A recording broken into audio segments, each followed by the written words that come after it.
Olá, queridos amigos, queridas amigas, que o Senhor vos abençoe, que o Senhor Deus vos guarde, que a face do Senhor Jesus possa resplandecer em cada um de vocês, dando-lhes entendimento, sabedoria, e que todos tenham um dia bastante prazeroso e deleitoso ao lado do Criador do Universo. Vamos estudar a lição.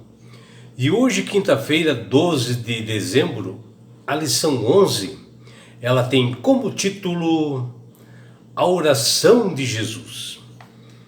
E a lição de hoje está baseada no livro do apóstolo João, no capítulo 17. E aqui Jesus, depois de ele falar assim palavras de despedidas e ensinamentos para os seus discípulos, para aqueles que estavam aqui com ele naquela reunião, ele agora levanta os olhos para os céus e faz realmente uma oração para que Deus protegesse aquelas pessoas que iam ficar aqui nesse mundo, como os discípulos que iam proclamar o Evangelho, numa missão bastante importante, e todos nós. Porque havia chegado a hora realmente de morrer na cruz do Calvário. E nesse capítulo 17 de João Evangelista, nos mostra que Jesus ele estava assim, prestes a consumar de uma vez por todas as obras que o Pai lhe havia confiado, que diz ali em João 17,4. E ele faz essa oração para fortalecer realmente os discípulos que iam ficar aqui e as pessoas também, em que ele intercedeu pelos discípulos e pela humanidade, e ele se doou assim como uma oferta de culpa para salvar a humanidade, morrendo na cruz do Calvário. E nesse momento ele faz realmente esse clamor para Deus, essa oração belíssima. A sua oração sacerdotal tem como objetivo de dar uma bênção para os discípulos e para todas as pessoas, para o povo em geral, gravar o seu nome sobre seus filhos, a fim de que neles Jesus seja glorificado. E Jesus, nessa oração, ele enfatiza a importância da unidade entre Pai, Filho e Espírito Santo, mostrando o amor realmente pela humanidade caída, e fala que o que ele fez no seu trabalho, pregando as boas novas antes dele morrer na cruz, para que o Deus Pai fosse glorificado, para que ele, Jesus, e o nome do Deus Pai fosse conhecido pelas pessoas, para que elas fossem assim como ele o é, né? E para que ele, Jesus, sendo como é o Pai, e como o Pai é como Jesus, e o Pai estava em Jesus e Jesus estava no Pai, como uma unidade, para que a humanidade observassem o poder que há realmente no nome de Jesus, e para que essas pessoas também estivessem em uma comunhão com o Deus Pai. E assim o Deus Pai testificou sobre Jesus quando ele declarou: "Este é meu Filho amado em quem me comprazo", que está lá em Mateus 3,17. E Jesus mostrou um relacionamento de unidade, amor com o Deus Pai e a Trindade, para que atuassem na humanidade, para que todos realmente pudessem aceitá-lo a ele como Salvador e Senhor, que observassem os seus mandamentos. E ao ler aqui esse capítulo 17 de João Evangelista, alguns concluem que a única coisa que importa é a unidade e o amor. Sem dúvida, o propósito de Deus é nos restaurar a um relacionamento pessoal realmente com Ele, consigo mesmo e com todas as pessoas. No entanto, uma leitura mais atenta mostra que é uma ligação muito forte e mais profunda entre o amor e a verdade.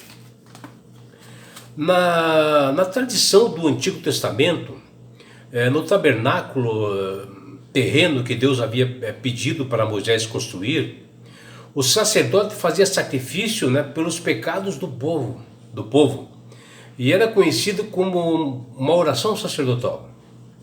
E Jesus, em sua despedida desse mundo, diante de seus discípulos, que já estavam se preparando, nesse momento de preparo de Jesus para a sua morte, ele faz uma das mais longas e mais lindas orações registradas nas Sagradas Escrituras. É uma oração assim, bastante profunda e poderosa, proferida por Jesus, instantes de começar o popular período do seu ministério, conhecido como Paixão. Essa oração, chamada de oração sacerdotal, porque nela Jesus coloca-se diante do Deus Pai em nosso favor, morrendo realmente por nós, ao mesmo tempo como sacerdote, mas também como uma oferta propiciatória pelos nossos pecados. E o evangelista João, no capítulo 17, ele escreve essa oração sacerdotal de Cristo porque estava prestes a deixar o mundo. E ele clama para Deus Pai que intercedesse, cuidasse das pessoas que iriam ficar nesse mundo devido às perseguições do inimigo, às aflições que todos iriam passar e estão passando, e queria compartilhar mais uma vez o seu amor pelos seus discípulos ali, que ele queria demonstrar realmente e dar segurança para os discípulos.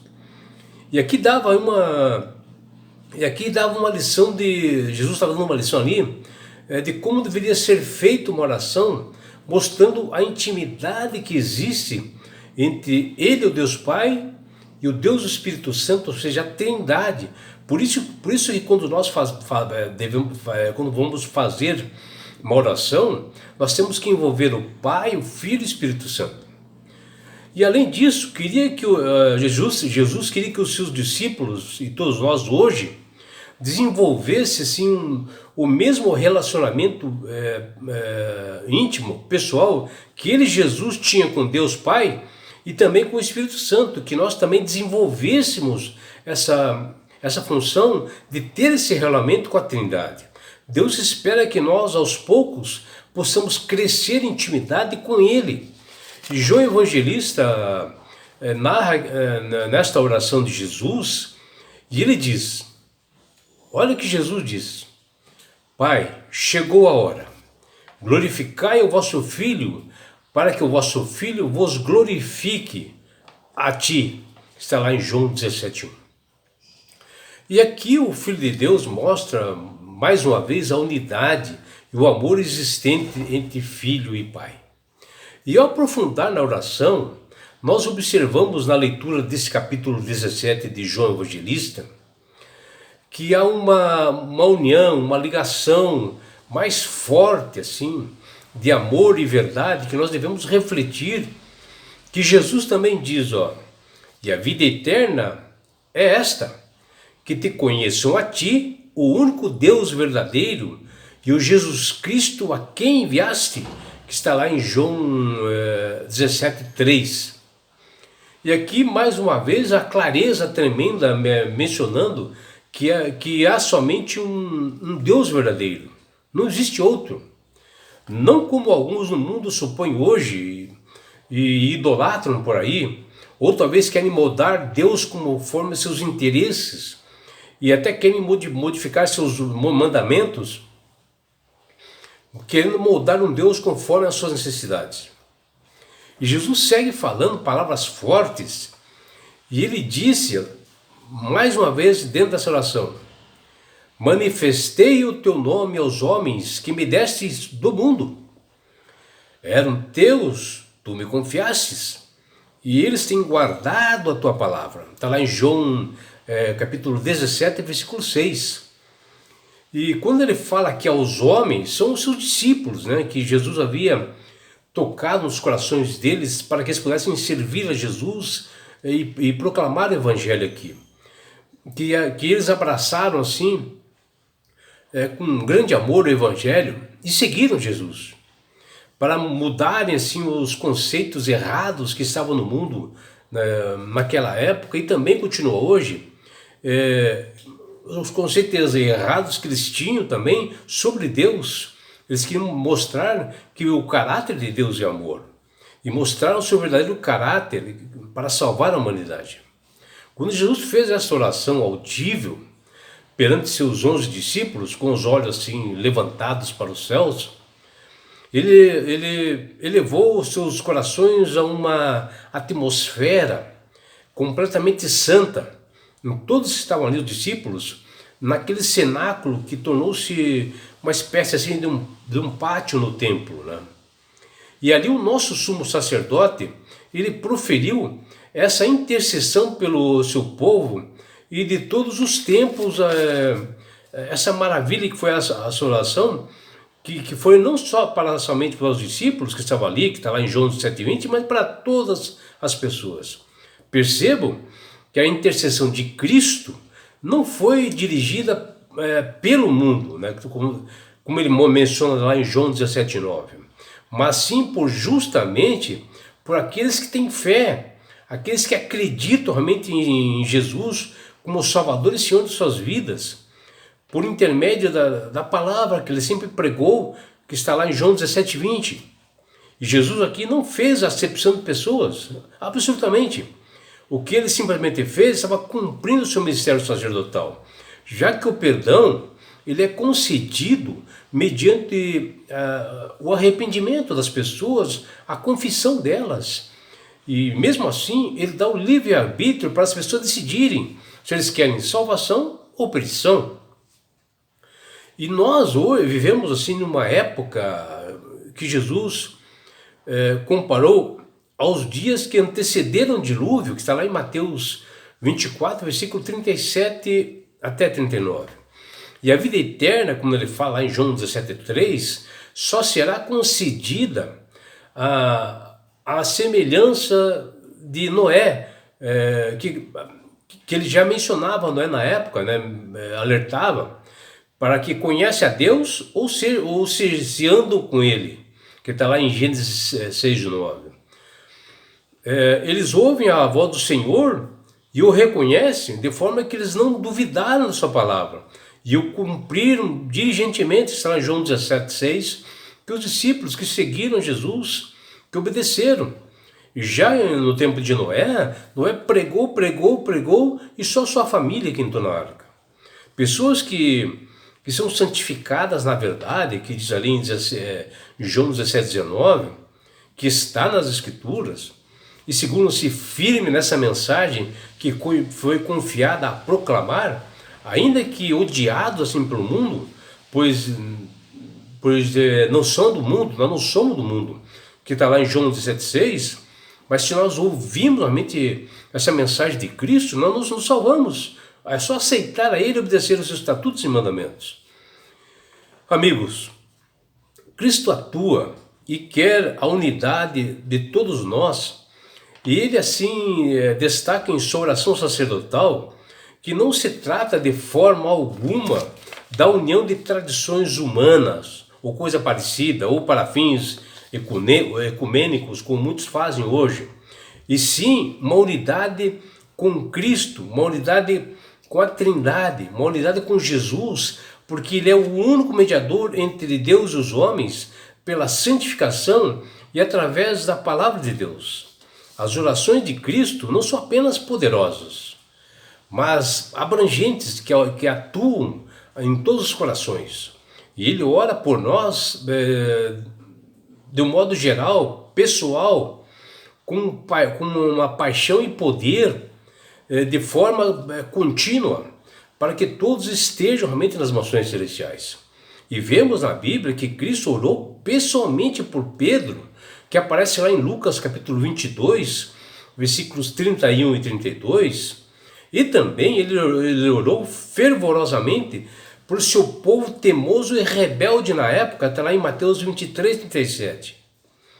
O apóstolo Paulo, em Hebreus 5,7, menciona que Jesus suplicou com forte clamor e lágrimas, e ele orou poderosamente até pelos seus inimigos que o crucificaram e o mataram. Ele diz: Pai, perdoa-lhes, porque não sabem o que fazem, que está lá em Lucas 23, versículo 34.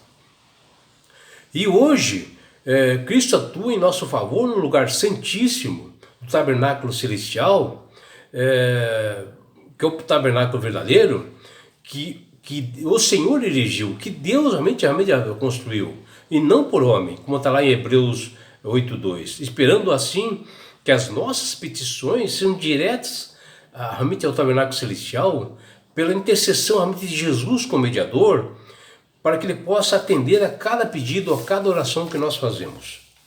E é por isso, meu amigo, minha amiga, que Deus tem falado com todas as pessoas para aceitarem a Jesus como Salvador e Senhor.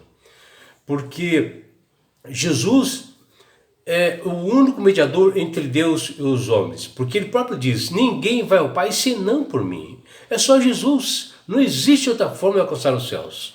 E quando você aceita verdadeiramente a Jesus como Salvador e Senhor na sua vida, você passa a ser uma pessoa sábia, uma pessoa que tem entendimento, passa a manusear melhor as Escrituras. O Espírito de Deus começa a trabalhar na sua mente e vai com clareza as palavras na sua vida. E não é só isso. Quando você aceita Jesus como Salvador e Senhor da sua vida, você ganha de Deus esse presente que chama-se salvação.